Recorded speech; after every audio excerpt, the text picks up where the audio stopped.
السلام علیکم ورحمۃ اللہ وبرکاتہ۔ جی میرے بھائی نے سوال کیا ہے شرک کے متعلق۔ تو شرک کا جو ہے نا بڑا ڈیفیکلٹ ٹاپک ہے، اور اسی کو بھی اوور لک کر دیا گیا۔ شیطان نے، جو کرین ہے، جو ابلیس ہے، اس کا ایجنٹ ہوتا ہے ہر بندے کے ساتھ۔ اور یہ شروع سے جب سے آدم علیہ الصلوۃ والسلام سے لے کے کیا نبی علیہ الصلوۃ والسلام تک، اور ایک ہی میسج تھا سارے انبیاء کا، جیسا کہ میں نے پہلے ریکویسٹ کی تھی کہ اس میں تھا عبادت اللہ ہی کی کرنی ہے اور اس کے ساتھ شرک نہیں کرنا۔ تو عبادت سے مراد تھی ٹوٹل اوبیڈینسی، مکمل طور پہ تابع داری۔ اس میں سارے ایٹریبیوٹس آگے میں ریکویسٹ کر چکا ہوں کہ جس میں نماز، روزہ، حج، زکوٰۃ اور سارے موجود ہیں، احکامات، ذکر، اذکار، تسبیحات پڑھتے ہیں۔ اس کے علاوہ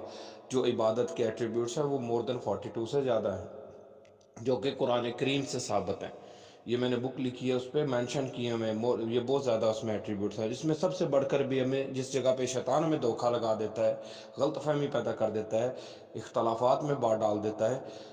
کہ تم تو عبادت اللہ ہی کی کر رہے ہو اور تو کسی کی کر ہی نہیں رہے ہو۔ تو اس میں کیا تھا، عبادت میں نماز، روزہ، حج، زکوٰۃ کے علاوہ، اس کے علاوہ نظر عبادت ہے، قسم عبادت ہے، منت عبادت ہے، دعا عبادت ہے، پکار عبادت ہے، توکل، بھروسہ، یقین، آس، امید، وابستہ کر لینا کسی سے، یہ عبادت کی ٹرمز ہیں۔ یہ سب اللہ سبحانہ وتعالیٰ عز و جل سے وابستہ کرنی تھی۔ محبت کا لیول جو اللہ کا ہے وہ کسی کا نہیں ہونا چاہیے۔ ڈر کا لیول جو اللہ کا ہے آپ کے دل میں اور دماغ میں وہ کسی کا نہیں ہونا چاہیے۔ یہی تو پریزز ہے، یہی تو دعائیں ہیں، یہی تو عبادت ہے۔ اسی میں تو انٹروین کراتا ہے شیطان کہ یہ بندہ دوسروں سے خواہش کی پیروی میں۔ اب شرک سے ریلیٹڈ میں ڈسکشن کروں گا۔ شرک کا ٹاپک بہت بڑا ہے، یعنی عبادت کا مفہوم جس کو سمجھ آ جائے گا اس کو شرک بڑا ایزی سمجھ میں آ جائے گا، الحمدللہ رب العالمین۔ کیونکہ عبادت کا مطلب ہے ٹوٹل اوبیڈینسی، مکمل تابعداری۔ 1,24,000 پیغمبر آدم علیہ السلام سے لے کے نبی علیہ السلام تک، مطلب ادریس علیہ السلام، نوح علیہ السلام، ابراہیم علیہ السلام، یعقوب علیہ السلام، اسحاق، اسماعیل اور سارے انبیاء کا ایک ہی میسج ہے، اپنی امتوں کو ایک ہی پیغام دیا کہ اللہ سبحانہ و تعالیٰ کی عبادت کرنی ہے اور اس کے ساتھ شرک نہیں کرنا۔ تو یہ اتنا امپورٹنٹ میسج تھا جس کو بار بار شیطان بلا دیتا تھا۔ ظاہر ہے یہ ہر دفعہ ریپیٹ ہوتا رہا ہے۔ اس کی وجہ کیا تھی کہ امتوں کے درمیان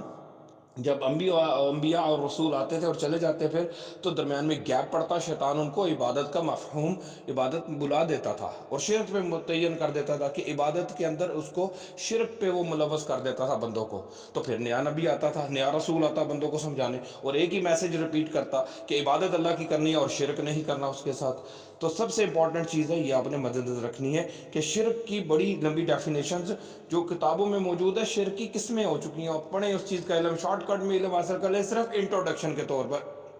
اس میسج میں نہیں وہ ڈیٹیل بتا سکتا، پر میں اس کی تھوڑا سا شارٹ انٹروڈکشن بھائیوں کو سب کو دے سکتا ہوں۔ اللہ سبحانہ و تعالیٰ ہمارے عمل میں، علم میں اضافہ فرمائے۔ بسم اللہ الرحمن الرحیم، علم و عمل میں بسم اللہ وقل رب زدنی علما۔ اعوذ باللہ السمیع العلیم من الشیطان الرجیم من حمزہ ونفخہ ونفثہ، بسم اللہ الرحمن الرحیم۔ نمبر 1 پہ شرک ہے۔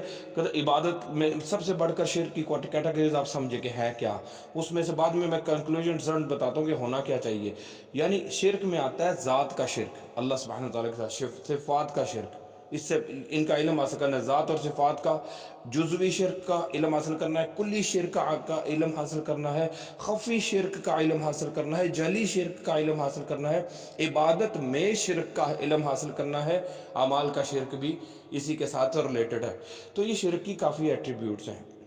بس ہم نے آپ کو کنفیوز نہیں ہونے دینا، سمپل رہنا ہے۔ مثلا اس کو میں ایک چھوٹے سے جملے میں انشاءاللہ کوشش کروں گا کہ میرے بھائیوں سب کو سمجھ میں آ جائے بات، کہ شرک جو ہے وہ ہر طرح کی، پہلے تو عبادت اللہ سبحانہ وتعالیٰ کے لیے ہے،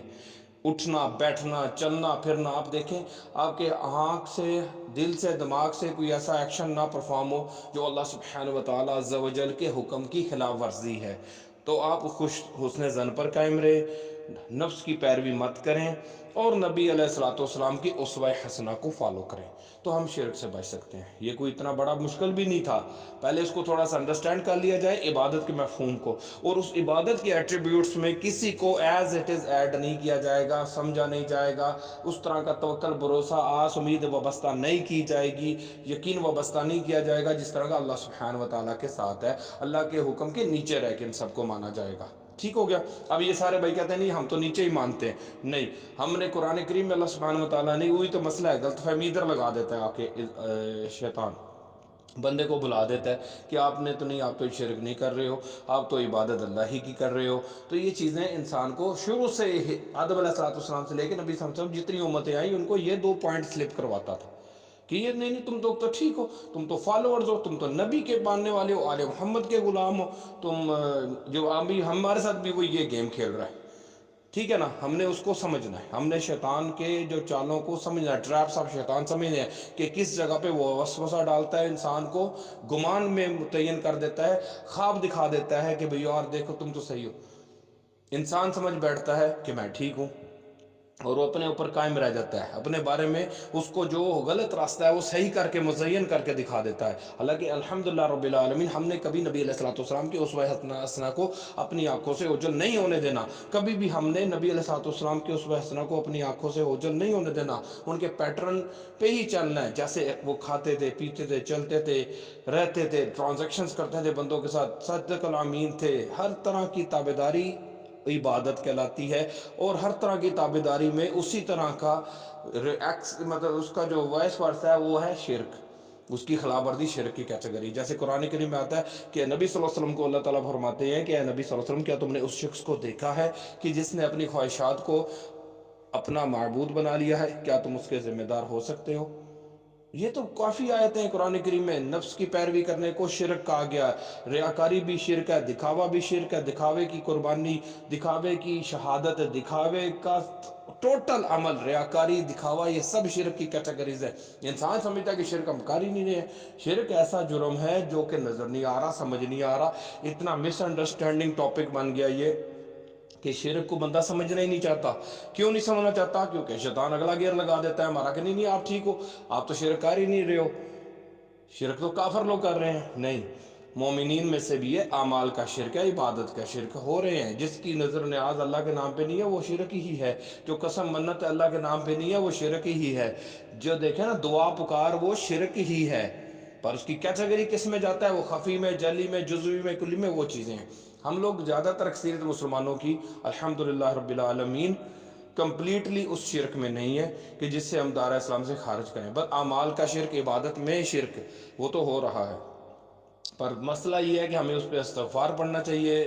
لا الہ الا انت سبحانک انی کنت من الظالمین پڑھنا چاہیے کہ اللہ ہمارے سے جانے انجانے میں کوئی ایسا گناہ، کوئی ایسا عمل ہو جائے جو کہ شرک کی کیٹیگری میں چلا جائے تو آپ درگزر فرما دیں۔ روز اپنا کلمہ پڑھ کے سویا کریں سارے بہن بھائی، روز اپنی تسبیحات میں لا الہ الا اللہ محمد رسول اللہ پڑھیں، استغفار کریں، لا الہ الا انت سبحانک انی کنت من الظالمین کی تسبیحیں کریں، اپنے یہ تسبیحات کا اپنا اہتمام رکھیں، استغفار کا، کہ اللہ ہمارے سے جو جانے انجانے میں کوئی غلطی، کوتاہی، نافرمانی، حکم کی خلاف ورزی ہو گئی جو کہ شرک کی کیٹیگری میں چلی گئی ہے اور ہمیں اس کا علم نہیں ہے تو اللہ ہمیں معاف فرمائے۔ تو میں کہتا ہوں سمپل رکھیں، اگر نہیں کوئی اتنا علم حاصل کر سکتا یا جس کے بکس نہیں ہے، سورسز نہیں ہے، وہ کم از کم استغفار پر تو قائم رہے۔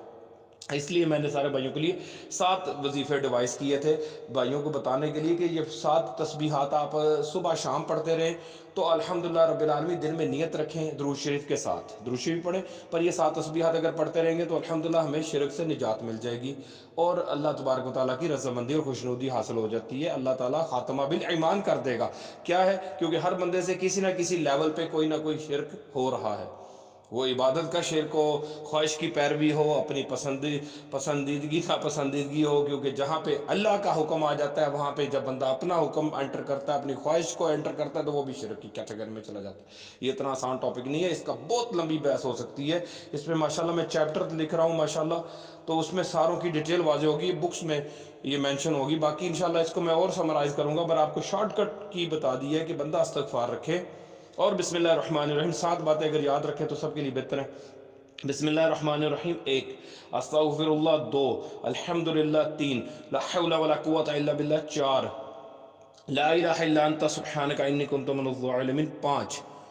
حسبی اللہ ونعم الوکیل 6، یا حی یا قیوم برحمتک استغیث یہ 7۔ یہ 7 باتیں آپ ریپیٹ کرتے رہیں گے، یہ تسبیحاں پڑھتے استغفار کریں گے کہ اللہ تعالیٰ ہر طرح کے کفر سے، شرک سے، فسق سے، گناہوں سے، ظلم سے معافی کر دیں گے، ٹھیک ہے نا۔ تو ہم نے اللہ سبحانہ وتعالیٰ کے دربار میں ایمان کی حالت میں پہنچنا ہے، نبی علیہ السلام کے ہم امتی ہیں، آقا کریم علیہ السلام کے غلام ہیں، محمد اور محمد آل محمد کے ہم نوکر ہیں۔ اصحاب کرام نے بھی آقا کریم صلی اللہ علیہ وسلم کی سنتوں پر عمل کیا اور آل محمد نے تو سب سے بڑھ کر سنتوں پر عمل کیا آپ صلی اللہ علیہ وسلم کی، تو ہم نے ان کے نقش قدم پر چلنا ہے، ان کے اسوہ حسنہ اور ان کی سنتوں کو فالو کرنا ہے، اور ان سارے معاملات سے بچنا ہے کہ عبادت اللہ ہی کی کرنی ہے۔ عبادت کا مطلب ہے ٹوٹل اوبیڈینسی، یہ دماغ سے بات کبھی سلپ نہیں ہونی چاہیے، اور شرک نہیں کرنا اللہ سبحانہ وتعالیٰ کے ساتھ، اور اپنے آقا و مولا نبی علیہ الصلوۃ والسلام کی اسوہ حسنہ پر عمل کرنا ہے، سنتوں پر اخلاق کے ساتھ، حسن ظن کے ساتھ، قرآن کریم کی محکم آیات کو فالو کرنا ہے، اور متشابہ ایمان کے لیے ہیں، اور متشابہ میں جو محکم سے ریلیٹڈ حکم لیا جائے گا وہ اس پہ عمل ہوگا، کوئی مسئلہ نہیں، پر ہم نے اپنے آپ اختلافات معاملات کو علمی اخلاقی ادبی لحاظ تک رکھنا ہے، زد اسد اور سرکشی میں انٹر نہیں ہونے دینا۔ اللہ تبارک تعالیٰ سے دعا ہے کہ اللہ مجھے آپ کو سب کو عبادت کرنے کی توفیق عطا فرمائے جو کہ اللہ سبحانہ وتعالیٰ عز و جل کو ریکوائر ہے، اور اسی طرح جیسے اللہ کو حکم ہے شرک سے بچنے کی بھی توفیق عطا فرمائے جو اللہ تعالیٰ فرما رہے ہیں اور جو اللہ کے قرآن کریم میں موجود ہے، اس کا ہم نے علم حاصل کرنا ہے اور اس پہ عمل کرنا ہے، اور تسبیحات کے ذریعے جو وظائف میں نے بتایا اس کے ذریعے، استغفار کے ذریعے ہم نے اپنا ایمان پر خاتمہ ہونے کی دعائیں کرنی ہے سب کے لیے حسن ظن کے ساتھ۔ یہ اتنا ڈیفیکلٹ ٹاسک ہے، اس میں اتنا آسانی سے نہیں بندہ سمجھ سکتا، سارے بڑے بڑے علامے، بڑے بڑے مفتی، بڑی بڑی ہستیاں اس میں جا کے پھنس جاتی ہیں، ٹھیک ہے نا۔ ویسے قرآن کریم کی بہت سخت آیات ہیں جس میں اللہ تبارک و تعالیٰ فرماتے ہیں بسم اللہ الرحمن الرحیم واللہ لا یہدی القوم الظالمین، ہم ظالم لوگوں کو ہدایت نہیں دیا کرتے، واللہ لا یہدی القوم الفاسقین، ہم فاصل لوگوں کو بھی ہدایت نہیں دیا کرتے۔ آپ ظالم کی ڈیفینیشن سمجھیں کہ ظالم کسے کہتے ہیں؟ ظالم کہتے ہیں ہر وہ بندہ جس نے اپنی جان پر ظلم کیا، جو اللہ کی نافرمانی کرتا ہے وہ ظالم ہوتا ہے۔ جیسا کہ آدم علیہ السلام نے کو اللہ سبحانہ وتعالیٰ نے حکم دیا کہ اس درخت کا پھل نہیں کھانا ورنہ تم ظالم ہو جاؤ گے، یہ قرآن کریم میں موجود ہے۔ تو ظالم کا مطلب ہے اللہ کی نافرمانی ہو سکتی ہے، اس طرح کی نہیں ہوتی، ہر انبیاء سے، ہر بندے سے اس لیول کی نہیں ہوتی۔ ہم لوگ گناہ گار ہیں، ہم سے بہت ہائی لیول کی گناہ گاریاں ہو جاتی ہیں، کوتاہیاں ہو جاتی ہیں، گناہ ہو جاتے ہیں، ظلم ہو جاتے ہیں بڑے ہائی لیول کے، اور سب سے بڑا ظلم شرک ہے، سب سے بڑا ظلم شرک ہے۔ اچھا، آدم علیہ السلام نے وہ نافرمانی کی پھل کا، اور اللہ تبارک و تعالیٰ کے حضور استغفار کیا، بسم اللہ الرحمن الرحیم ربنا ظلمنا انفسنا وان لم تغفر لنا وترحمنا لنکونن من الخاسرین۔ تو یہ مسئلہ ہے حل ہو گیا جب انہیں ربنا ظلمنا انفسنا یہ والی دعا مانگی آدم علیہ السلام نے اور اماں حوا نے، تو اللہ سبحانہ وتعالیٰ نے ان کا قصور معاف کر دیا، جو وہ پھل کھانے والا قصور کر چکے تھے، اس میں شیطان نے ہی ان کو بہکایا تھا۔ اس لیے سب سے امپورٹنٹ پوائنٹ اس کو بھی مد نظر رکھنا ہے شیطان کو، کہ یہ بھی ہمیں وسپرنگ کرتا ہے، یہ وسوسے ڈالتا ہے، ہمیں بہکاتا ہے، کیونکہ ہمارے ماں باپ کو اس نے بہکا دیا تھا، ان سے غلطی کروا دی، ان سے نافرمانی کروا دی اللہ عز و جل کی۔ تو پھر اللہ فرماتا ہے کہ واللہ لا یہدی القوم الظالمین، ہم ظالموں کو ہدایت نہیں دیا کرتے۔ جب ظلم سے توبہ کرتے ہیں تو ہدایت کے دروازے بھی کھلتے ہیں، پھر متقین بھی ہوتے ہیں، سارا کچھ ہوتا ہے، یہ سارے میٹر بعد میں ہے۔ پر اللہ سے ڈر، یہ آیت سے ڈر جانا چاہیے اللہ سبحانہ وتعالیٰ عز و جل سے، کہ لا حول ولا قوت الا باللہ، کہ اللہ ہی کا ڈر سب سے زیادہ آپ کے اوپر غالب ہونا چاہیے۔ اور قرآن کریم کا کرائٹیریا بھی یہ ہے کہ اللہ کے نزدیک سب سے پیارا وہ ہے جو تم سب میں سے زیادہ اللہ سے ڈرتا ہے، یعنی تمام مخلوقات میں اگر جو کوئی اللہ سے ڈرتا ہے سب سے زیادہ، وہ اللہ کا سب سے زیادہ پیارا ہے۔ یہ قرآن کریم میں اللہ نے اپنے پیاروں کی نشانی بتا دی ہے کہ میرے بندے مجھے خوف اور طمع کی کیفیت میں پکارتے ہیں، ہر وقت ڈرے رہتے ہیں، اور ہر وقت میرے ساتھ امیدیں وابستہ رکھتے ہیں کہ اللہ ہم پہ رحم کرے گا، اللہ ہمیں بخش دے گا، اللہ ہمارے پہ مہربانیاں اور احسانات کرتا ہے اور کرتا رہے گا، رحم کرنے والا رحمان ہے۔ یہ ہے امید کی کیفیت۔ اور خوف کی کیفیت یہ ہے کہ یا اللہ ہمیں ناراض نہ ہو جانا، میری زبان سے، میری آنکھوں سے، میرے ہاتھوں سے کوئی ایسا عمل نہ ہو کہ جس کی وجہ سے آپ ناراض ہو جاؤ، تو یہ ڈرتے بھی رہتے ہیں۔ یہ کیفیت شیطان میں نہیں تھی، خوف والی اور طمع والی، اگر ہوتی تو وہ آج گناہ گاروں میں نہ ہوتا، یہ جنوں کا سردار تھا، یہ شیطان کی کیٹیگری میں چلا گیا اس کیفیت کے نہ ہونے کی وجہ۔ اور ہمیں قرآن کی ذریعے یہ باتیں پتہ چل چکی ہیں، یہ نور ہے، ہدایت ہے قرآن نے سب کچھ ہمیں بتا دیا، نبی علیہ السلام نے ہمیں بتا دیا کہ آپ نے ظلم سے بچنا ہے، شرک سے بچنا ہے، اور سب سے بڑا ظلم شرک ہی ہے۔ آپ شرک کے میننگ کی بہت بڑی ڈیفینیشن ہے۔ بہرحال اللہ تبارک و تعالی ہمیں قرآن کریم کو، اور سمپل رکھنا میٹر کو، عبادت اللہ کی کرنی ہے، عبادت کا مطلب ہر طرح کی تابعداری ہے، اور اس کے ساتھ شریک نہیں کرنا، شرک نہیں کرنا، مطلب کہ اس کو سمجھنا ہے اس میننگ کو،